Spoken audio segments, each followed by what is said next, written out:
So as you know, human trafficking involves the use of force, fraud, or coercion to obtain an act of labor or sex. And it's a really prevalent issue, but unfortunately, due to the nature of the crime, that it's often hidden, we don't have much data about it. And even with the limited research that we do have, the data is far from comprehensive. So the data doesn't always represent diverse populations, and the data is often undercounting folks as a result.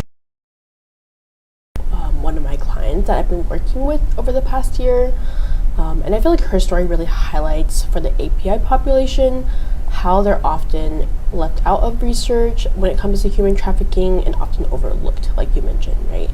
And specifically, right, when it comes to the API population, it's these language barriers and cultural factors that are additional risk factors for trafficking, but also present more barriers to even identifying as survivors and being the risk factors, the stigma, the cultural barriers, the language barriers. These risk factors are really common among AAPI survivors of human trafficking, and that's a part of the reason why it's so difficult to get this data and identify the survivors.